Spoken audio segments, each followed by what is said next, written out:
Iran से Israel को डराने वाली एक बहुत बड़ी खबर सामने आई है। ईरान का पूरा मिसाइल गोदाम एक्टिव कर दिया गया है, लेकिन इन सब के बीच सऊदी अरब खबरों में वायरल हो गया है। खबर ऐसी है कि पूरा अरब वर्ल्ड हैरान है।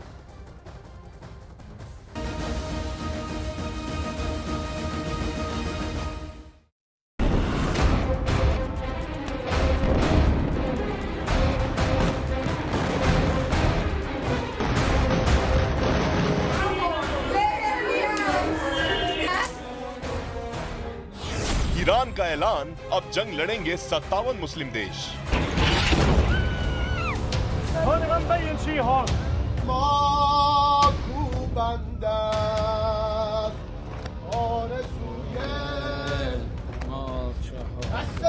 बत्तीस साल तक हिजबुल्लाह का चीफ रहा 64 साल का हसन नसरल्लाह मारा जा चुका है।